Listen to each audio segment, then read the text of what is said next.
Hare Nama Hare Nama Eva Kevalam Kalo Nasteva Nasteva Nasteva Gatiranyata.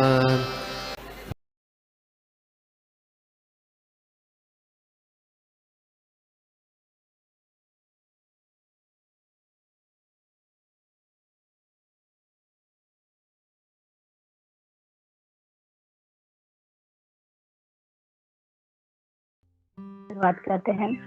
ओम नमो भगवते वासुदेवाय। ओम नमो भगवते वासुदेवाय। ओम नमो भगवते वासुदेवाय। नारायणं नमस्कृत्यं नरं चैव नरोत्तमं देवीं सरस्वती व्यासं ततो जयो मुदीरये। नष्टप्रायेषु अभद्रेषु नित्यं भागवत सेवया भगवती उत्तमश्लोके भक्तिर्भवति नैष्ठके। नमः पंकजनाभाय नमः पंकजमालिने नमः पंकजनेत्राय नमस्ते पंकजांग्रे। हे कृष्ण करुणा सिंधु दीनबंधु जगतपते गोपेश गोपिका कांत श्री राधा कांत नमस्तुते। सप्त कांचन गौरांगी श्री राधे वृंदावनेश्वरी वृषभानुसुते देवी नमामि हरि प्रिये। जय श्री कृष्ण चैतन्य प्रभु नित्यानंद श्री अद्वैत गदाधर श्रीवासादि गौर भक्त वृंद। हरे कृष्णा कृष्णा कृष्णा हरे हरे हरे राम राम राम हरे हरे। हरे कृष्णा। सभी वैष्णव के चरणों में दंडवत प्रणाम।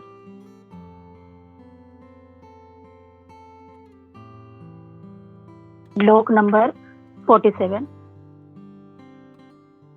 परिमाणं च कालस्य कल्पलक्षण विग्रहं यथा पुरस्ताद व्याख्यासे पाद्मं कल्पमथो शृणु।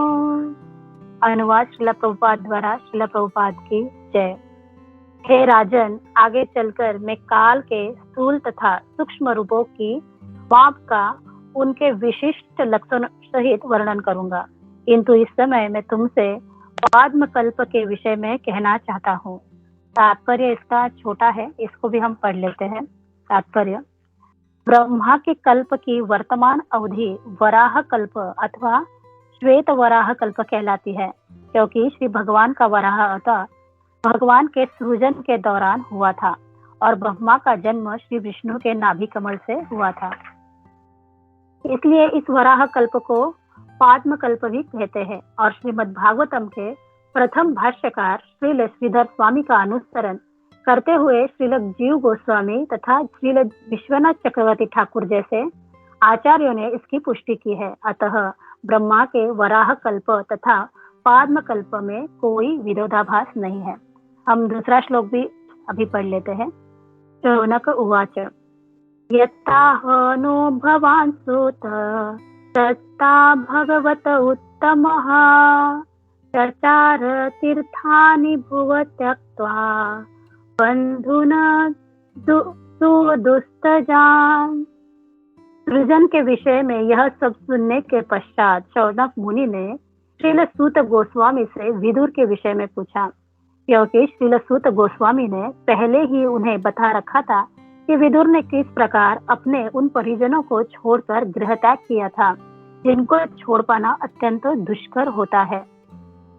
शौनक आदि ऋषि विदुर के विषय में जानने के लिए अत्यंत उत्सुक थे, जिनकी भेंट विश्व के तीर्थ स्थलों की यात्रा करते समय श्री मैत्रेय मुनि से हुई।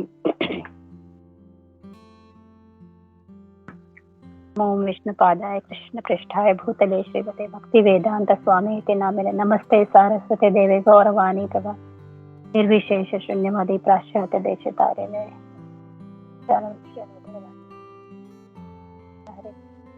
हरे हरे राम राम। तो भागवतम का ये जो 10वां अध्याय, दूसरे कैंटो का 10वां अध्याय जो अभी के अंतिम चरण पे है, और कैसे सृष्टि का निर्माण हो रहा है, यहाँ पे सुखदेव गोस्वामी परीक्षित महाराज को बता रहे हैं। तो जो विराट पुरुष है, ये विराट पुरुष किस तरह से सृष्टि को अभी निर्माण कर रहे हैं। तो इसके लिए हमें थोड़ा सा ये जो पाद्म कल्प के बारे में यहाँ पे बताया जा रहा है, तो उसमें थोड़ा सा हम प्रवेश करेंगे। तो गर्भोदक्षाई विष्णु जो गर्भोदक सागर में, कारणोदक सागर में जो शयन कर रहे हैं, जिनको नारायण भी कहते हैं, तो अभी इनके क्या होता है, ये अपने मूवमेंट करना शुरू करते हैं, है ना, अपने शरीर का उनका मूवमेंट शुरू होता है। तो उनके मूवमेंट से 3 गुण प्रवर्तित होते हैं। जैसे इंद्रिय गुण होता है, फिर मनोगुण होता है और फिर शरीर गुण होता है। ये 3 गुणों का क्या होता है, प्राकट्य शुरू हो जाता है, क्योंकि अभी सृष्टि की निर्मित होने वाली है। भगवान वहां पे लेटे लेटे क्या सोच रहे हैं, अभी भगवान विस्तार करना चाह रहे हैं। तो अभी विराट पुरुष का निर्माण होगा और ये सृष्टि की निर्मित होगी। तो अभी फिर ये 3 गुणों का निर्माण हो जाता है, शरीर गुण, इंद्रिय गुण और मनोगुण। तो अभी सबसे मेन है प्राण। तो अभी प्राणों की उत्पत्ति होती है। प्राणों की उत्पत्ति होने के बाद ये प्राण को भूख और प्यास सताती है, उसकी जिज्ञासा होती है कि भूख और प्यास लग रही है। तो भूख और प्यास लगती है तो मुख का निर्माण होता है। मुख का निर्माण होता है तो मुख का निर्माण होने के बाद तालु का निर्माण हो जाता है। तालु के बाद सारे रसनेंद्रिय आ जाते हैं।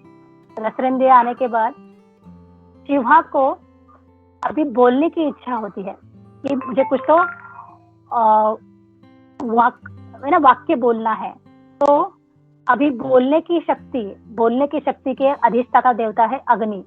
तो अभी अग्नि देवता को वहां पे स्थापित किया जाता है और बोलने की, वाक चातुर्य की वो शक्ति प्रदान होती है।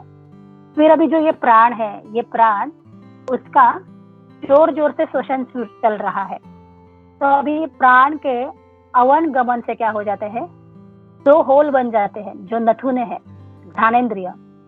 तो अभी ये घ्राणेन्द्रिय, इससे क्या होता है, इससे गंध, इससे सुगंध, है ना, इससे सूंघना शुरू हो जाता है। तो ये सूंघने की इच्छा होती है तो ये घ्राणेन्द्रिय उत्पन्न होते हैं। और एक घ्राणेन्द्रिय के जो देवता है, जो है वायु देवता, उनको वहां पे अधिष्ठाता देवता, वहां पे उनको स्थापन किया जाता है। तो देखिए धीरे धीरे सुखदेव गोस्वामी बता रहे हैं कि ये देवी देवता किस तरह से कार्यरत रहते हैं, किस तरह से इनके कार्य चलते हैं सृष्टि में, है ना, हमारे ऊपर इनके कैसे कार्य होते हैं। तो अभी ये घ्राणेन्द्रिय वायु देवता स्थापन हो गए। फिर अभी ये जो सब कुछ हो रहा है वो देखने की इच्छा होने लगी कि क्या है ये प्रकाश, ये क्या चल रहा है। तो ये देखने की इच्छा करने मात्र से चक्षु प्रकट हो जाते हैं। और चक्षु के देवता कौन है, चक्षु के देवता है सूर्य देवता। तो अभी चक्षु प्रकट हो गए तो अभी ये आवाज सुनने की इच्छा प्रकट हो गई। ये विराट पुरुष तो प्रकट कर रहे हैं, तो अभी आवाज सुनने की इच्छा प्रकट हो गई। तो फिर कर्णेंद्रिय, है ना, 2 कान प्रकट हो गए। उसके बाद जब अभी ये भूख प्यास का उत्पन्न होता है तो क्या है, अन्न और जल लेने की इच्छा प्रकट हो जाती है। तो अन्न और जल इच्छा प्रकट करते हैं तो क्या हो जाता है, पेट में जो आते हैं, जो इंटेस्टाइन, फिर क्या है, नसें है, उनका प्राकट्य हो जाता है। तो उसके लिए तुष्टि पुष्टि देवता, वहां पे अधिष्ठाता देवता, जो अन्न को पचाएंगे और अन्न को क्या करेंगे, हमारे शरीर को वो तुष्टता पुष्टता प्रदान करेंगे। तो वहां पे अन्न के देवता, ये तुष्टि पुष्टि, उनको वहां पे अधिष्ठाता बनाया जाता है। फिर अभी हमारे जो हाथ है वो हाथ क्या करेंगे, काम करेंगे। अभी काम करने की इच्छा हो रही है, कुछ तो कर्म करना है, तो हाथों का प्राकट्य होता है। तो इसके अधिष्ठाता देवता है इंद्र। तो इंद्र अभी ये हाथों का प्राकट्य हो गया। फिर विराट पुरुष को काम वासना, है ना, वासना नहीं कह सकते, संतति उत्पादन, ना, कामेच्छा उत्पन्न होती है। तो कामेच्छा और संतति, प्रजनन उत्पत्ति के लिए प्रजापति को अधिष्ठाता बनाया जाता है। तो प्रजापति ये प्रजनन के अधिष्ठाता बन जाते हैं।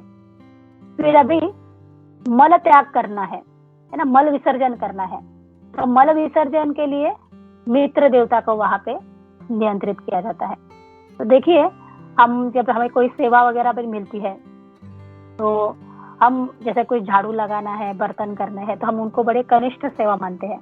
लेकिन यहाँ पे देवी देवता, यहाँ पे ये सेवा के, है ना, भगवान के जो आदेश है उसको सेवा करने में ये अपना बहुत बड़ा सौभाग्य मान रहे हैं कि कोई निकृष्ट सेवा नहीं है, कोई उत्कृष्ट सेवा नहीं है, बस सेवा करना है। भगवान की जो ये प्रकृति है, भगवान की सृष्टि है, तो सृष्टि में अपना सब लोग सहयोग दे रहे हैं। तो अभी ये मित्र देवता यहाँ पे मल विसर्जन के अधिष्ठाता देवता है। अभी जो पाव है, अभी पाव के लिए जो अधिष्ठाता देवता है वो साक्षात विष्णु, विष्णु ये सेवा ले लेते हैं। तो ये जो चरण है वो साक्षात विष्णु बन जाते हैं, यह अधिष्ठाता देवता। तो अभी चरण क्या करेंगे, ये चरण क्या करेंगे, तो ये यज्ञ की सामग्री लाएंगे, यज्ञ की सामग्री जुटाएंगे। क्यों जुटाएंगे, तो इतने जो सारे देवी देवता इन्होंने जो इस सृष्टि में सहयोग दिया है उनको प्रसन्न करने के लिए, है ना, उनको कृतज्ञता, उनको थैंक्स कहने के लिए वो यज्ञ करेंगे।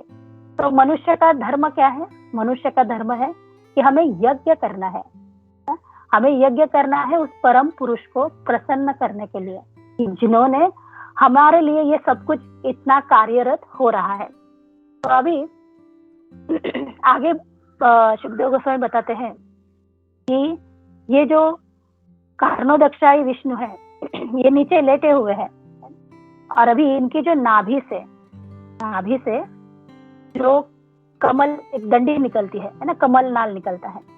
तो ये नाभि से जो निकलता है तो उसमें से क्या है, 14 लोक इसमें है और ऊपर ब्रह्मा जी स्थापित है। तो नीचे कर्णोदक्षाई विष्णु है, ऊपर ब्रह्मा जी है, और बीच में जो ये 14 लोक है, इसको हम कहेंगे 14 माले की बिल्डिंग जो है, ये क्या है, इसका ये बार बार ध्वस्त होती जाती है। तो अभी ब्रह्मा जी है, ब्रह्मा जी का यहाँ पे उनके दिनों के बारे में बताया गया है कि उनका दिन कैसा है, उनकी रात कैसी है। तो ब्रह्मा जी का जो दिन है उस दिन को कल्प बताया गया है। तो ब्रह्मा जी का एक दिन, जैसे अभी सभी जितने भी स्पीकर थे उन्होंने बहुत ही अच्छे से सब कुछ बताया है, हम उसको जैसे एक समरी टाइप में हम लोग यहाँ पे करेंगे कि एक जो अपना कलयुग है वो कलयुग 4,32,000 वर्षों का है, उसके 2 टाइम्स है द्वापर युग, उसके 3 टाइम्स है त्रेता युग, और उसके 4 टाइम्स है सतयुग। तो ये सब मिला के हो जाते हैं 43,20,000 इंटू 1000 करेंगे तो ब्रह्मा जी का एक दिन बनता है। ऐसे दिन बनता है ब्रह्मा जी के 12 घंटे, और वैसे ही इतना ही अवधि फिर से ब्रह्मा जी की रात होती है। तो ये क्या है, सारे जीव ब्रह्मा जी के दिन में व्यक्त होते हैं, है ना, व्यक्त रहते हैं, और ब्रह्मा जी की जब रात होती है तो ब्रह्मा जी की रात में ये सारे अव्यक्त हो जाते हैं। तो व्यक्त और अव्यक्त यानी क्या है कि व्यक्त है तब वो संचार कर रहे हैं, भ्रमण कर रहे हैं, उनमें जीव है, प्राण है। लेकिन अव्यक्त हो जाते हैं, तो अव्यक्त हो जाते हैं यानी यहाँ पे बताया जाता है कि ब्रह्मा जी जब सोते हैं तो क्या होता है, ब्रह्मा जी जब सोते हैं तो उस समय अभी कोई कंपनी है, कोई कंपनी का सीईओ वगैरह है या एमडी है, वो छुट्टी पे चला गया, तो फिर उसको संभालने वाला कोई तो होता है ना, कंपनी बंद नहीं होती, कोई ना कोई तो उसको नियंत्रण में रखता है। तो जब ब्रह्मा जी सोते हैं तो जब ब्रह्मा जी सोते हैं तो ये जो कंट्रोल है वो कंट्रोल भगवान अपने हाथों में ले लेते हैं, विष्णु अपने हाथों में लेते हैं, और ये जो सारे व्यक्त जीव थे उनको ब्रह्मा जी के निद्रा के समय उनको अव्यक्त कर देते हैं, अव्यक्त यानी अपने अंदर समाहित कर लेते हैं। और फिर से जब ब्रह्मा जी का दिन होता है तो ये फिर से उसी सारे गुणों के साथ फिर से प्रकट होते हैं। तो ये जो जीव है वो जीव इतने, एक तो हमने ये देखा 43,20,000 20,000, ये तो चतुर्युग हो गया, और इंटू मल्टीप्लाई करेंगे 1000, तब इतने ईयर्स के बाद भगवान ब्रह्मा का एक दिन होता है ना। तो इतने दिन में हम लोग भ्रमण करते रहते हैं 84 लाख योनियों में। तो और ऐसे ही फिर से जब हम अव्यक्त भी हो जाएंगे तो फिर से जब व्यक्त होंगे तो हमें पता नहीं चलेगा कि हम कौन सी योनि में है ना। हमें कौन सी योनि मिलेगी वो पता नहीं चलेगा। हम कहीं पे भी, हमें कौन सी भी योनि मिल सकती है हमारे कर्मों के हिसाब से। तो आज हमें यदि ये जन्म मिला है, आज हमें यदि हम ये कर पा रहे हैं और हमें गुरु से दीक्षा भी मिली है, हमें गुरु की कृपा भी हम पे हुई है, तो यहाँ पे ब्रह्मा जी बताते हैं कि इतनी सारी जो योनियां है उसका भ्रमण करने के बाद ये जो भगवान के पार्षद है ना, वो पार्षद कृपा करते हैं किसी जीव पे। कृपा सिद्ध, साधन सिद्ध और नित्य सिद्ध। तो कृपा सिद्ध कौन है? जिनके ऊपर भगवान की कृपा होती है, उसका उदाहरण अजामिल। साधन सिद्ध जैसे मेरे जैसे कि जो साधना कर रहे हैं, प्रयास कर रहे हैं, तो वो साधन सिद्ध है। इसका एक उदाहरण आता है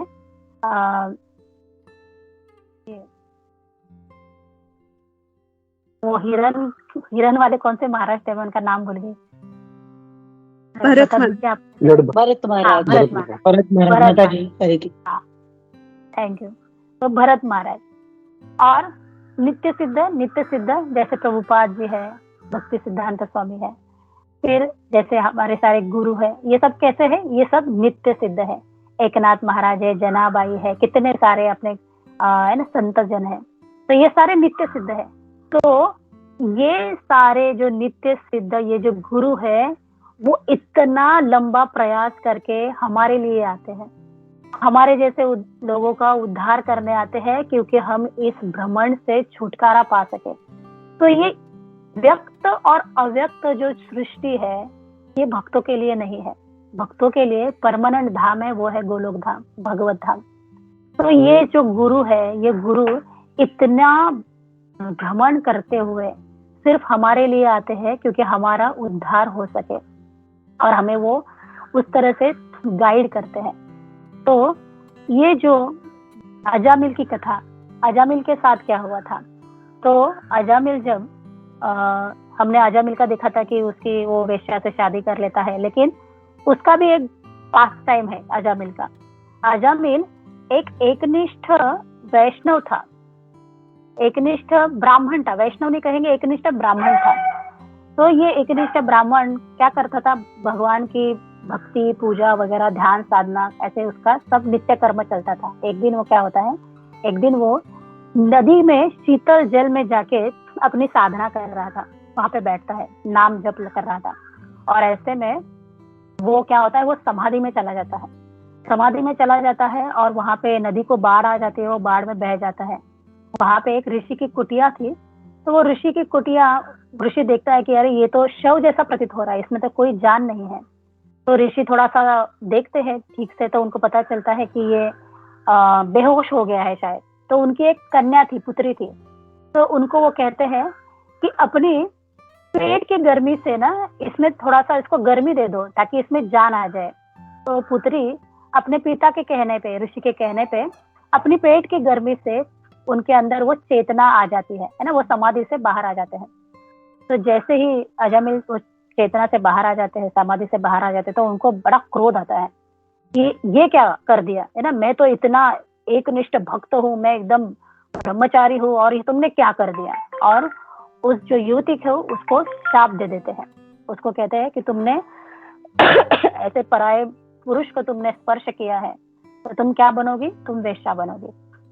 तो उसको शाप देने के बाद, अभी देखिए, जो शाप देता है ना, तो उसको भी उसके साथ आना पड़ता है। ऐसे नहीं कि उसको शाप लग गया और वो एक अकेला ही वैसे जन्म लेगा, तो उसको भी उसके साथ आना पड़ेगा।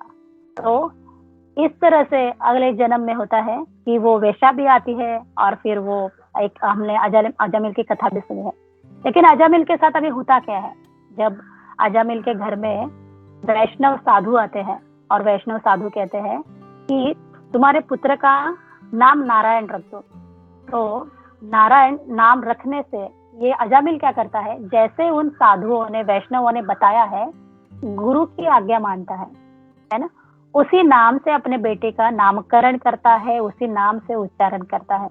तो यहाँ पे क्या है, पहले तो वो खुद साधना कर रहा था, कोई गुरु नहीं था, अपने ही बलबूते पे साधना कर रहा था।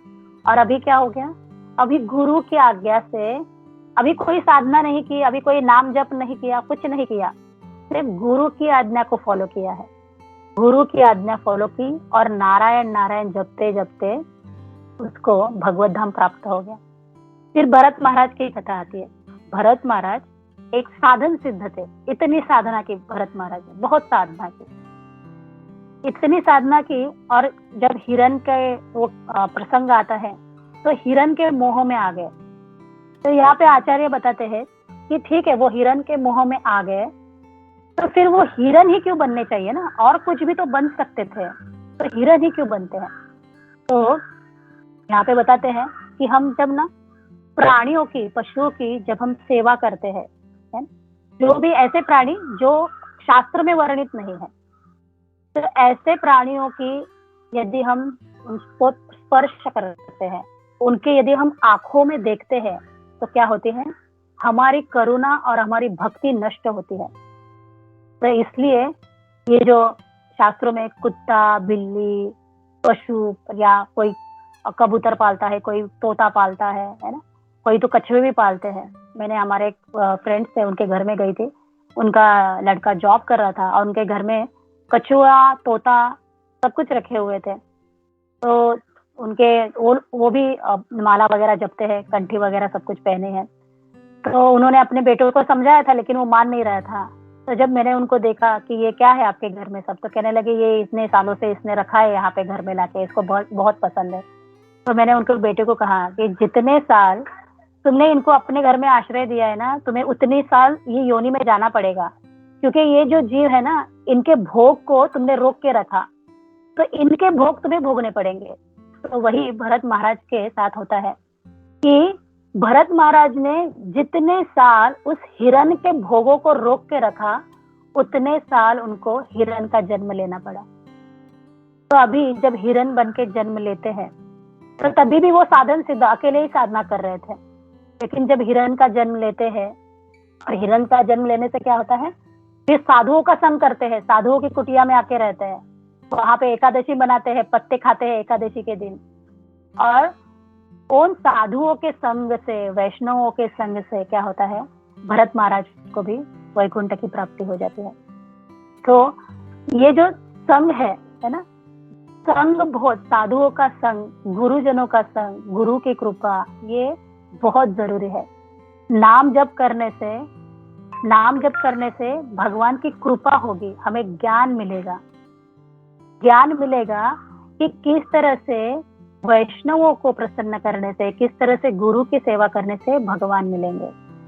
भगवान डायरेक्टली भगवान की सेवा करने से नहीं मिलते, तो फिर यदि डायरेक्टली भगवान की सेवा करने से मिल जाते, तो उद्धव को गोपियों के पास क्यों जाना पड़ता।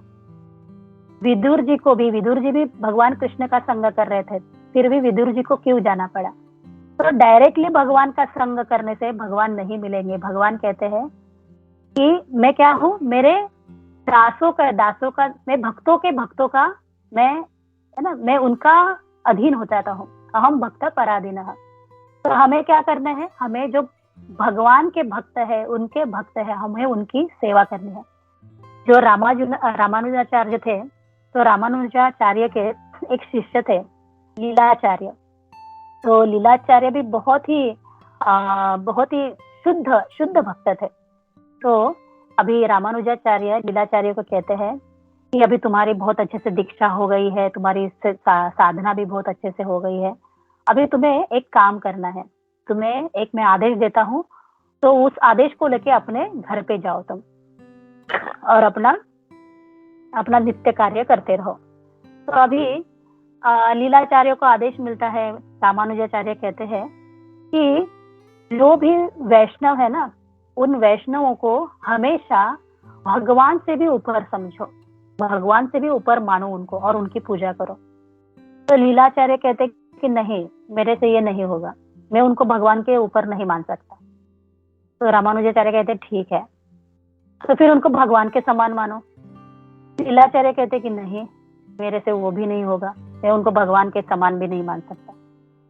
अभी रामानुजाचार्य कहते हैं तो फिर ये सारे वैष्णवों को मेरे समान मानो, मेरे समान यानी रामानुजा के सारे समान मानो।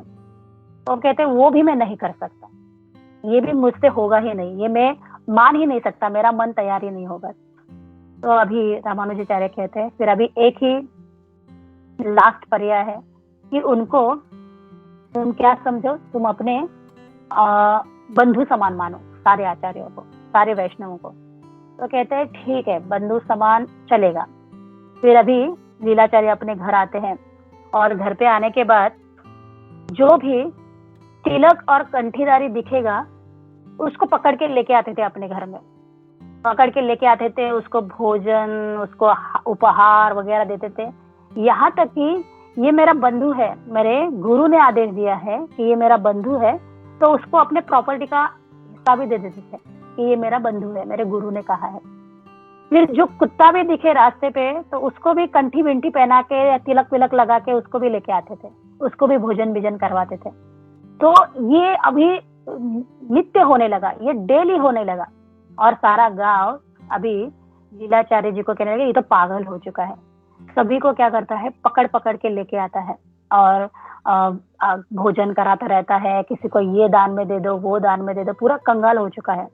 तो एक बार उसकी पत्नी नदी पे कपड़े धोने जाती है, कपड़े धोने के जाती है तो वहां देखती है कि वो सारी औरतें भी वहां पे रहती है।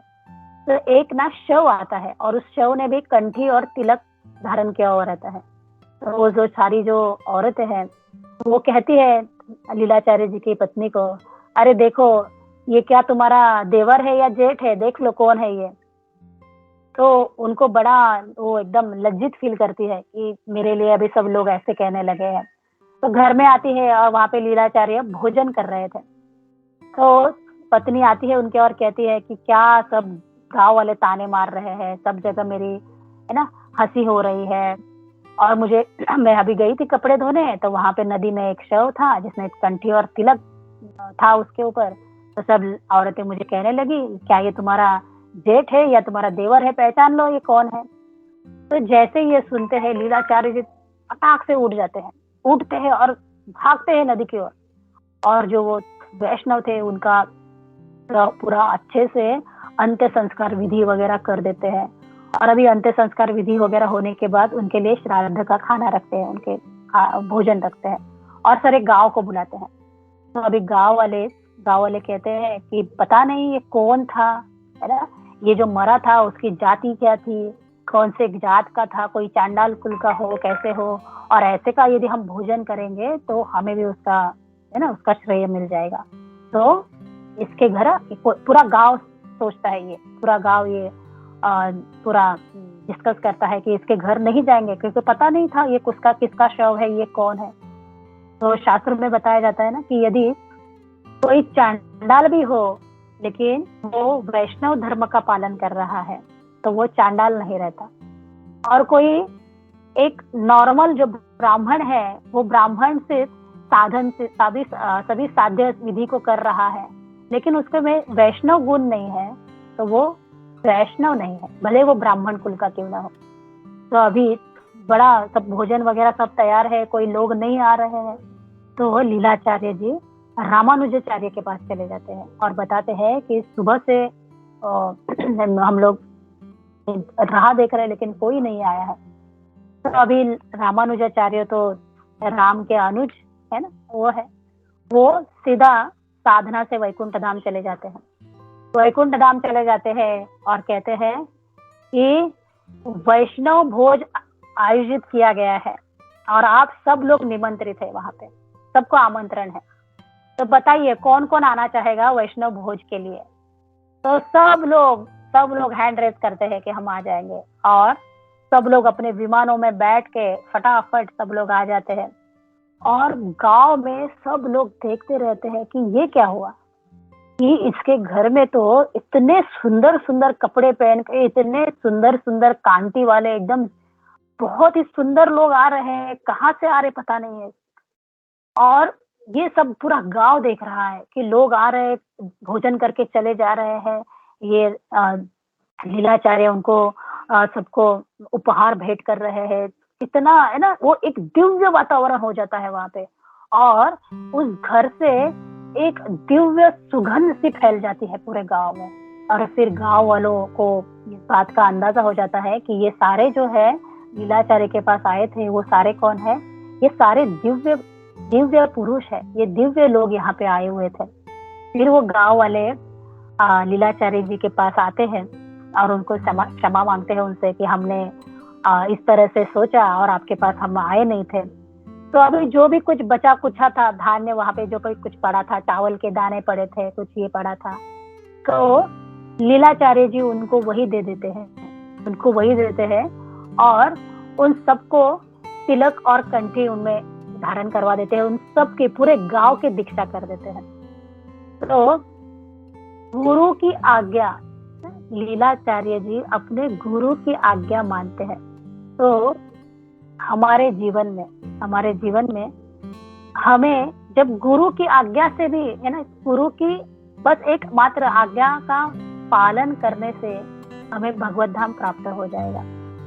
तो ऐसे ही यहाँ पे जो दूसरे श्लोक में विदुर जी जो मैत्रेय मुनि के पास जा रहे हैं, तो वो तो साक्षात भगवान श्री कृष्ण से मिलते भी थे, भगवान कृष्ण से उनकी बातें भी होती थी, लेकिन गुरु के बिना भगवान प्राप्त नहीं होंगे। भगवान के गुण, लीला, माधुर्य वहां तक यदि पहुंचना है तो उन आचार्यों के हृदयों से निकलना पड़ेगा, आचार्यों के हृदयों के मार्ग से जाना पड़ेगा। तो ये विदुर जी मैत्रेय मुनि के पास जाते हैं। तो विदुर जी यहाँ पे बताया है कि वो अपने सारे रिश्तेदारों को छोड़ के चले जा रहे हैं।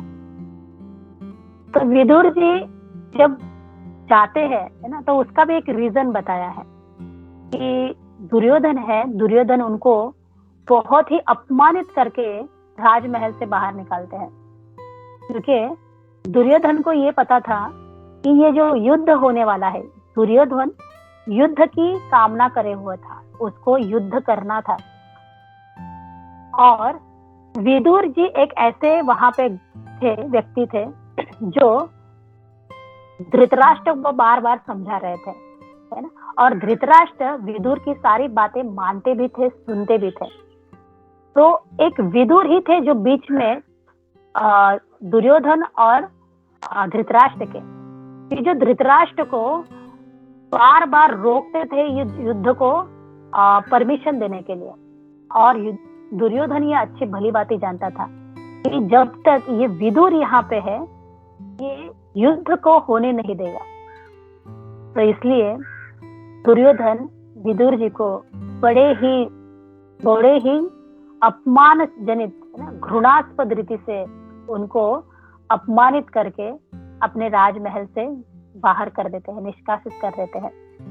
और अभी विदुर जी इस अवसर का लाभ कैसे उठाते हैं? विदुर जी ये जो समय मिलता है, इस समय को वो सारे तीर्थ स्थानों का भ्रमण करते हैं। और तीर्थ स्थानों का भ्रमण करते वक्त उनको वहां पे उद्धव जी मिलते हैं। तो उद्धव जी वो भी उनको भगवान के गुण, लीला, माधुर्य के बारे में बता सकते हैं, लेकिन जो अपने से वरिष्ठ हो, है ना, यहाँ पे शास्त्र बताता है जो अपने से वरिष्ठ हो उनको ज्ञान नहीं देना चाहिए। तो उद्धव जी जो विदुर महाराज है ना, विदुर महाराज को भेजते हैं मैत्रेय मुनि के पास, और मैत्रेय मुनि से उनको वो ज्ञान प्राप्त होता है। तो विदुर जी की भी एक कथा है कि विदुर जी कौन थे। जब एक मुंडक मुनि का एक शास्त्र में एक वर्णन है कि मुंडक मुनि अपने आश्रम में जब समाधि आश्रम में साधना कर रहे थे, तो उस समय होता क्या है, उस राज्य के कुछ चोर वहां पे आते हैं। उस चोरों के पीछे उस राजा के जो प्रधान है वो लगे हुए रहते हैं, क्योंकि उनके पास वो चोरी किया हुआ सामान होता है। तो वो चोर के देखते हैं कि ये आश्रम तो खाली पड़ा है और यहाँ पे जो ये ऋषि है, मंडूक मुनि है, वो क्या है, वो समाधि में बैठे हुए हैं, साधना कर रहे हैं। तो वो क्या करते हैं, वो चुपके से उस आश्रम में वो सामान, चोरी का सामान वहां पे छुपा देते हैं और भाग जाते हैं। और अभी जब ये राजा के सिपाही, राजा के प्रधान वहां पे आते हैं, तो पहले तो देखते हैं कि आश्रम में कहीं वो चोर वगैरह है क्या, तो चोर वगैरह तो दिखते नहीं है, तो वो सामान नजर आता है। तो उनके मन में संशय आता है कि हो ना हो ये जो ऋषि है, शायद ये ऋषि भी इनसे मिला हुआ होगा उन चोरों से। तो मंडूक मुनि को वहां से लेके जाते हैं और फिर वो चोर भी मिल जाते हैं, उस चोरों को भी लेके जाते हैं। तो अभी चोरी की है, राजा के महल से चोरी की है, तो उनके लिए सजा सुनाई जाती है। सजा होती है, इनको शूल पे चढ़ाया जाए। तो अभी शूल पे चढ़ाया जाता है, तो ये जो चोर है शूल पे चढ़ाए जाते हैं, वैसे ही वो मृत्यु को प्राप्त हो जाते हैं। तो ये शूल क्या होता है, शूल होता है कि एक बड़ी ही नुकीली, बड़ी ही तेज धारदार चीज है, तो उसके ऊपर पूरा बिठाया जाता है व्यक्ति को, है ना, और वो पूरी आर पार की जाती है शरीर से। तो ये ऐसी सजा होती थी।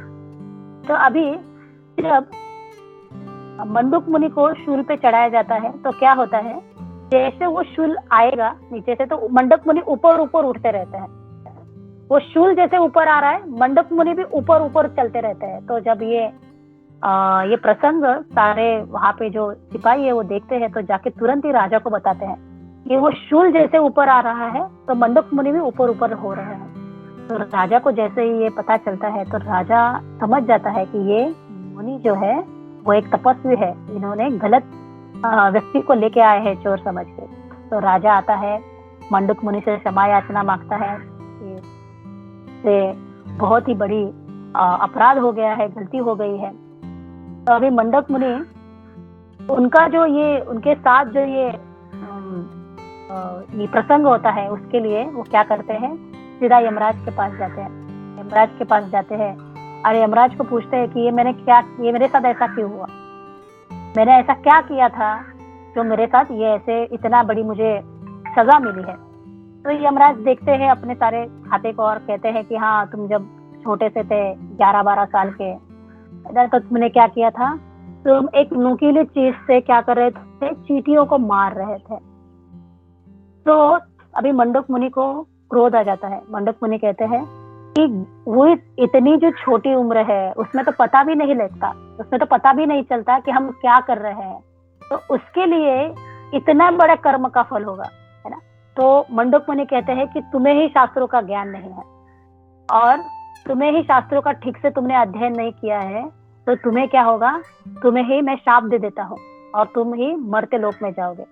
और यहाँ पे जो यम जी है ना, तो इनका भी एक मंतव्य होता है। जब ये वहां पे यमलोक में बैठे रहते हैं, यमलोकपुरी में, तो इनको भी मन में इच्छा होती है कि मैं भगवान का दर्शन कब करूंगा, मैं तो बस यहाँ पे रोज लोग आते जाते हैं, बस उनका ही सब कुछ चलता रहता है, तो मैं भगवान का दर्शन कब करूंगा। और इनकी जो इच्छा है, वो इच्छा पूरी करने के लिए ये घटना घटती है कि अभी इनको मंडूक मुनि द्वारा शाप मिलता है, और ये शाप मिलने से ये मर्त्य लोक में आते हैं विदुर जी महाराज के रूप में। और अभी ये विदुर जी महाराज के रूप में आ गए हैं, और अभी इनको भगवान का सानिध्य भी प्राप्त हुआ है। भगवान का सानिध्य प्राप्त होने के बाद मैत्रेय मुनि से अब आगे विदुर जी का वार्तालाप होगा। ये जो भागवतम है ना, इस भागवतम में 3 श्रोता है और 3 वक्ता है। पहले जोड़ी है सुखदेव महाराज और परीक्षित महाराज, दूसरी जोड़ी आती है सूत गोस्वामी और शौनिकादि ऋषि, इन सब। तीसरी जोड़ी आती है विदुर जी महाराज और श्री मैत्रेय मुनि। तो ये भागवतम ऐसे 3 जोड़ी में प्रस्तुत होता है। तो गुरु के कृपा के बिना हमारी साधना, हमारी भक्ति सारा निष्फल है। गुरु मुख पद्म वाक्य। तो यहाँ पे मैं मेरी वाणी को विराम दूंगी, और मेरे से जो भी त्रुटियां हुई होगी के लिए क्षमा करें, और मुझे आगे भी आशीर्वाद दे दें। यहाँ पे मैं विराम करूंगी। All glories to Gurudev, all glories to Gurudev, all glories to Gurudev. Hare Krishna.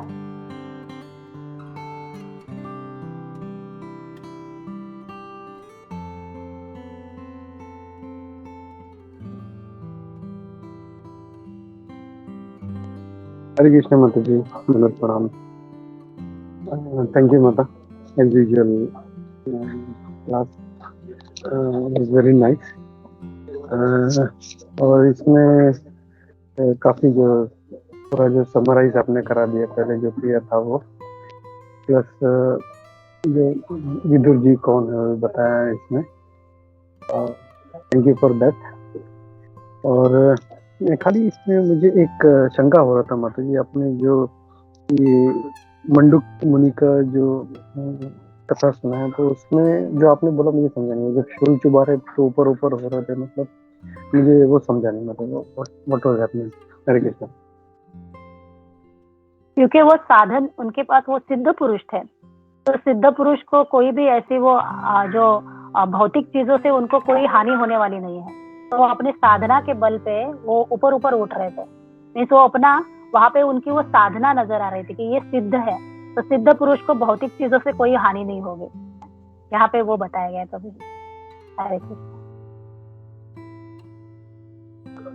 तो ओके। मैंने अमोघलीला प्रभु जी का एक लेक्चर सुना था, तो उसमें वो बोल रहे थे कि उनके रिब्स में पूरा घुसा दिया था, मतलब लेफ्ट से डाला था और राइट से पूरा निकाल दिया था, and he was in pen. और फिर मतलब फिर भी जो उनका मृत्यु नहीं हो रहा था, तब इनको रियलाइज हुआ कि ये कोई सिद्ध पुरुष है। और फिर वो क्या करते हैं, उनको वो राजा बोलते हैं उनको छोड़ दो, तो बोलते हैं वैसे शूल डाल के कैसे छोड़ दे उनको। तो वो क्या, लेफ्ट साइड से शूल काट देते हैं, राइट साइड से शूल काट देते हैं, लेकिन वो जो बीच का पोर्शन है वो वैसे ही रह जाता है। और यही जो है उनको फिर ये होता है कि फिर यमराज के पास जाते हैं, भाई तूने ऐसा क्यों किया, ये देख मेरा क्या हाल है ये। तो दिस इज मतलब ये मैंने अमोघलीला प्रभु से सुना था, और पहले भी मतलब एक दो बार सुना है। तो इट इज सेम थिंग कि उनको शूल चुभा दिया था। तो ये एक डिफरेंट कुछ वेरिएशन सुना था, इसलिए I was having this doubt. Hare Krishna. जी प्रभु जी, मैंने जो सुना था उसमें ऐसा था कि वो शूल उनके वो डिफरेंस रह जाता है, शूल चुभता नहीं है उनको। हाँ प्रभु जी, ऐसे होता है ना, वेरिएशंस मिलते हैं। मैंने भी बहुत ऐसे कथाएं हैं जिनमें मैंने ऐसे वेरिएशंस देखे हैं। अभी बस हमें यही करना है ना प्रभु जी, कि ज्ञान इसीलिए है ना कि उसके मर्म को समझना है हमें, क्या है सार, उससे हमें क्या एम गोल क्या लेना है ना, साध्य क्या करना है। बस वही साध्य को हासिल करेंगे, स्टोरी तो बहुत मिलती रहेंगी हमें। तो साध्य वही है कि भगवान के प्रति हमारे मन में वो प्रेम प्राप्त हो, भगवान के प्रति हमारे मन में वो रुचि प्राप्त हो, और उसके लिए बस सारे प्रयास किए जाए। तो ये सारे जो कथाएं हैं वो उसी का बस एक प्रयास है ना प्रभु जी। या करेक्ट माता जी। लेकिन मतलब ऐसा कभी वेरिएशन हो तो we should refer the speaker also, मतलब कुछ या कहाँ पे सुना है, कहाँ पे रेफरेंस है, तो इट विल बी इजी। नहीं तो फिर हम लोग का मतलब महाराज लोगों का या ऐसे सीनियर वैष्णव का सुनते हैं, और फिर ऐसा कुछ सुनते हैं तो पीपल माइट गेट कंफ्यूज, बोला इधर ऐसा बोला इधर ऐसा बोला है। So it will better if you can refer the reference also. मैंने ये हमारे जो सतु महाराज के डिसाइपल्स थे उनके क्लास में ये सुना था प्रभु जी, तो उन्होंने इस तरह से बताया था। ओके ठीक है। और दूसरा एक चीज पॉइंट मुझे ये यहाँ पे ये ऐड करना था कि हम लोग देख रहे हैं कि शौनक मुनि जो है वो सूत गोस्वामी से पूरा क्रिएशन सुनने के बाद अब वो विदुर जी का बारे में प्रश्न कर रहे हैं। तो मैं जस्ट इसको देख रहा था कि ये कहाँ पे आता है। तो इट इज ऑलमोस्ट मतलब जो फर्स्ट कैंटो के 13th चैप्टर में वो रेफरेंस आता है कि विदुर जी ने जो था वो घर छोड़ा था।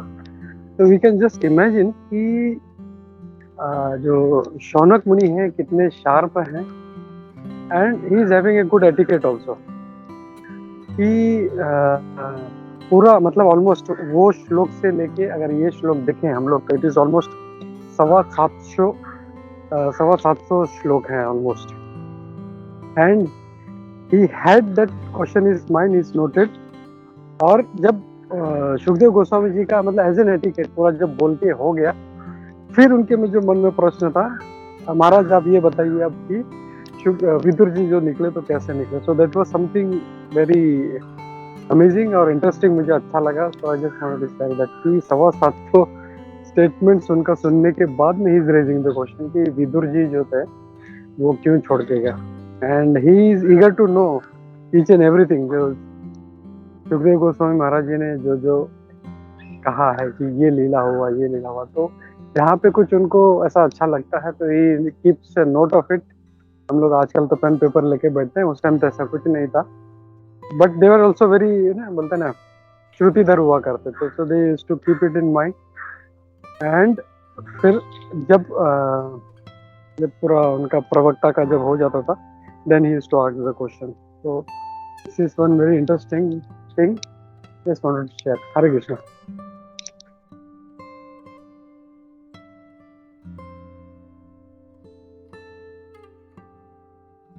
किसी का कोई प्रश्न या टिप्पणी नहीं है तो यहाँ पे विराम करें प्रभु जी, माता जी।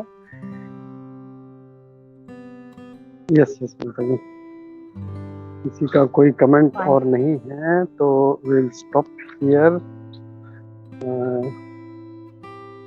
किसी का कोई प्रश्न नहीं है, ओके, तो हम लोग रुकते हैं यहाँ पे। फिर से बहुत बहुत धन्यवाद माता जी। और हम लोग रुकते हैं यहाँ पे और नरसिंह आप पे लेते हैं। हरे कृष्णा। वंशा कल्पतरुभ्यश्च कृपा सिन्धुभ्यश्च पतितानां पावनेभ्यो वैष्णवेभ्यो नमो नमः। अनंत कोटि वैष्णव वृंद की जय, उपस्थित सभी वैष्णवों की जय। और ग्लोरीज टू गुरुदेव और ग्लोरीज टू प्रभुपाद की जय। हरे कृष्णा। धन्यवाद सभी।